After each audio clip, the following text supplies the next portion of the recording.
안녕하세요. 미국 주식하는 임겐입니다. 오늘 미국 장 한번 보겠습니다. 구독과 좋아요 부탁해요.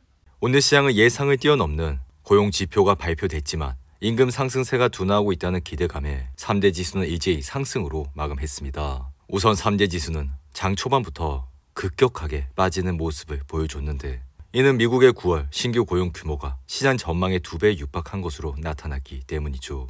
미 노동부가 공개한 9월 고용 동향은 미 고용시장이 연준의 고강도 금리 인상 속에서도 여전히 탄탄하다는 것을 보여줬는데 이에 9월 비농업 부문 신규 고용은 33만 6천 명을 기록해 시장의 예상치 17만 명을 훨씬 웃돌았고 8월 수정치 22만 7천 명보다 높은 수준을 기록했습니다. 그러나 실업률은 노동시장에 뛰어든 이들이 많아지면서 8월과 같은 3.8%를 유지했고 이는 신규 고용이 대폭 늘어났지만 일자리를 찾는 이들이 더 많아지면서 실업률이 낮아지진 않았다 할 수가 있죠. 이에 3대 지수는 장이 열리기 전 발표된 9월 고용 동향에서 신규 고용이 예상을 크게 뛰어넘는 점에 1% 가까이 떨어지는 모습을 보여줬고 이는 최근 투자자들 사이에서 탄탄한 미 경제가 연준의 고금리 지속으로 이어지고 어쩌면 추가 금리 인상으로 악화될지 모른다는 우려가 고조되어 왔기 때문이라 할 수 있습니다. 그러나 이 같은 부정적 초기 반응은 시간이 지나면서 긍정적인 방향으로 틀어졌고 이러한 이유는 임금으로 초점이 이동했기 때문이죠. 이에 따라 시장 예상의 2배에 육박하는 깜짝 신규 고용 증가세에도 불구하고 임금 상승 압력은 대래 누그러졌다는 점에 시장이 주목을 했는데 지난달 시간당 평균 임금은 8월에 비해서 0.2%, 지난해 9월에 비해서는 4.2% 오른 것으로 나타났습니다. 이로 인해 9월 임금 상승률은 전월 비로는 0.3%, 전년 동월 대비로는 4.3% 오를 것이란 예상에서 0.1포인트 낮은 수치를 기록했는데 이에 따라 연준의 고강도 금리 인상 배경인 임금 상승에 따른 2차 인플레이션 우려는 완화됐다 할 수가 있죠. 하지만 채권 선물 시장에선 연준의 추가 금리 인상 가능성이 이전보다 더 높아진 것으로 판단을 했고 이에 이날 10년물 국채 금리는 1.7% 이상 올라 4.79%까지 올랐고 연준 통화정책에 민감한 2년물 국채 금리 역시 이날 1% 이상 상승을 하면서 5.08%로 마감을 했습니다.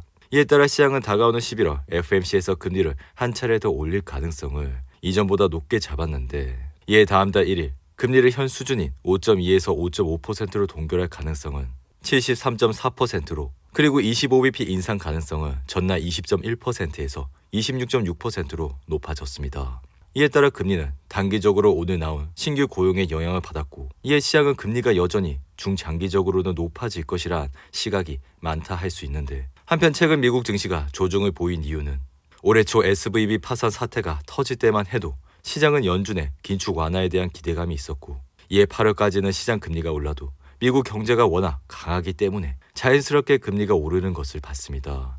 그런데 지난 9월 FOMC에서 연준 위원들이 시장이 기대하고 있던 긴축 완화 가능성을 차단하고 상당히 장기간 고금리를 이어가겠다는 발언을 하면서 변동성이 커졌다 할 수 있는데 이에 금리가 높으면 일단 주식의 밸류에이션이 불리해지고 두 번째로는 고금리가 결국 미국 경제를 꺾어 놓지 않을까라는 걱정이 쌓이게 된다 할 수 있죠. 이에 이 같은 배경은 기업들의 실적에도 영향을 끼칠 것이고 덩달아 FOMC 이후 이러한 걱정들이 갑자기 표출이 되면서 시장을 흔들리고 있다 보시면 될 것 같습니다. 그리고 지금의 상황은 작년 이맘때와 비슷한 상황이라 할 수가 있고 2022년엔 연준의 강한 긴축에 대한 우려 때문에 증시가 크게 흔들렸다 할 수 있죠. 하지만 지금은 펀더멘탈 측면에서 지난해와 근본적으로 차이가 있고 지난해에는 미국 빅테크 기업들이 생산 설비를 줄이고 구조조정을 하는 과정에서 실적이 굉장히 안 좋았다 할 수 있습니다. 하지만 올해는 아직까지 실적이 워낙 괜찮은 상황인데다 특히 빅테크들은 지난해 구조조정을 해놨던 효과 때문에 실적이 괜찮아지고 있고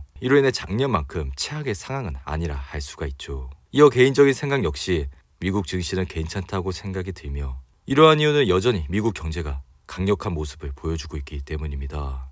덩달아 바이든의 당선 이후 미국의 리쇼어링 과정에서 공장들이 막 지어지고 있는 상황이라 많은 기업들이 미국에 투자를 시작했는데 이걸 1년 만에 끊을 수가 없는 상황이고 이에 장기적인 공장 증설로 인해 이 과정에서 고용이 창출이 되고 경제가 살아나고 있다 할 수 있죠. 이어 기업은 재고가 쌓이면 덤핑을 해서 가격을 낮추고 그러면 소비자들이 소비를 하면서 재고는 어느 정도 소진이 되면 그러면 기업은 다시 재고를 쌓기 시작한다 할 수 있죠. 이에 미국 경제도 지금 재고가 소진이 되는 사이클이라 연말 정도가 되면 얼추 재고가 바닥을 보일 것이며 그러면 기업은 가격 협상력이 생기면서 마진이 반등을 할 수 있다 생각이 듭니다. 이에 주식시장의 피어앤그리드 지수 역시 전날 24 대비 5포인트나 상승하면서 29로 마감을 하는 모습을 보였고, 이에 이전 영상에서도 말씀을 드렸지만 이렇게 주식시장이 극도의 공포감에 들어왔을 때 좋은 주식들을 분할로 매수를 하시라고 말씀을 드렸죠. 하지만 대다수의 투자자들은 이러한 상황에서 주식을 매수하기보다는 좋은 주식들을 팔고 현금을 챙기는 모습을 보여주고 있는데, 그렇지만 우리는 이러한 주식 사이클에서 고점이 오면 이미 보유한 좋은 주식들이 올라가는 것을 즐기면 되고, 이어 지금처럼 시장이 극도의 공포감에 왔을 때 좋은 주식들을 분할로 매수해 나가신다면 앞으로도 주식시장에서 좋은 수익을 거둘 것이라 생각이 듭니다. 그리고 이날 빅테크 기업들의 흐름을 보시면 대부분 상승으로 마감을 했고, 특히나 테슬라는 이날 0.18% 상승으로 마감했습니다. 테슬라의 차트를 보시면 이날 상승으로 주가는 260달러에서 흐름을 이어가고 있는데, 이날 테슬라는 미국에서 모델 3와 모델 Y와 같은 일부 모델의 가격을 최대 300만원가량 내리는 모습을 보여줬죠. 이에 테슬라는 모델 3 기본 모델의 시작가를 4240달러에서 38,990달러로 내렸고, 모델 Y 가격을 54,490달러에서 52,490달러로 2000달러가량 내리는 모습을 보였습니다. 이에 테슬라는 가격 인하 이유를 밝히진 않았지만, 테슬라는 지난해 말부터 소비 지출 둔화 우려와 전기차 경쟁이 치열해지면서 전 세계 시장에서 자동차 가격을 인하하기 시작했다 할 수 있죠. 게다가 이번 가격 인하는 지난 3분기 테슬라 인도량이 시장 예상치에 미치지 못했다는 발표 이후 나왔다 할 수 있고, 이에 테슬라는 지난 2일 공개한 보고서에서 7월과 9월 3개월간 모두 44만 5,059대를 인도했다 밝혔습니다. 한편 테슬라는 다가오는 10월 18일 3분기 실적 발표를 하는데, 이미 테슬라는 이전 두 분기 실적에서 시장의 예상치를 하회하는 결과가 나온 이후 주가는 10% 가까이 하락을 했기 때문에 이번 3분기 실적이 주가에 굉장히 중요하다 할 수가 있는데, 그리고 엔비디아는 이날 2.4% 상승하면서 현재 주가는 457달러에서 흐름을 이어가고 있고, 엔비디아의 이 같은 상승세는 이날 에버코어 ISI가 엔비디아에 대한 긍정적인 투자 의견과 목표가를 유지했기 때문입니다.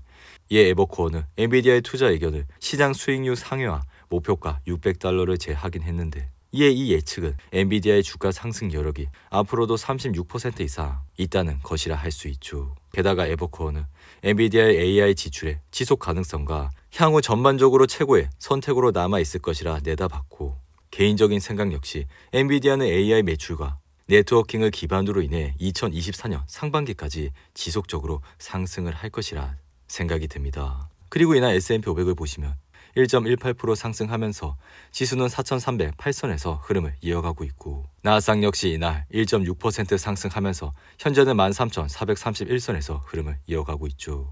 이어 시가총액 1위 기업인 애플의 주가는 1.48% 상승해 현재는 177달러에서 흐름을 이어가고 있는데, 최근 헤드앤숄더 차트가 나오면서 주가가 200일선까지 떨어졌지만 이후 반등을 하면서 3일 연속 상승세를 이어가고 있습니다. 그리고 개인적인 생각 역시 애플의 주가가 이렇게 떨어졌을 때 분할로 매수를 해 나가신다면 앞으로도 좋은 수익을 얻을 수 있을 것이라 생각이 들며, 애플의 핵심 자산은 혁신적인 제품에 대한 지속적인 업데이트와 브랜드 인지도에 따른 고객 충성도라 할 수가 있죠.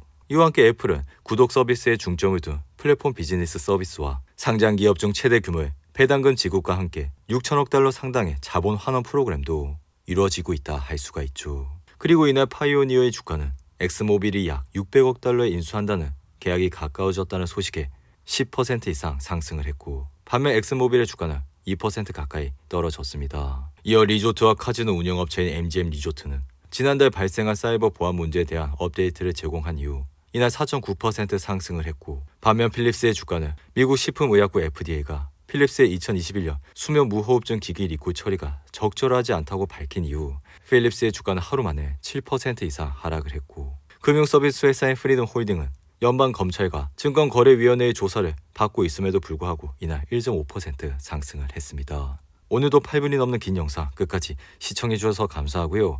가시기 전에 구독과 좋아요 잊지 마시고, 그럼 저는 다음 영상에서 찾아뵙겠습니다. 감사합니다.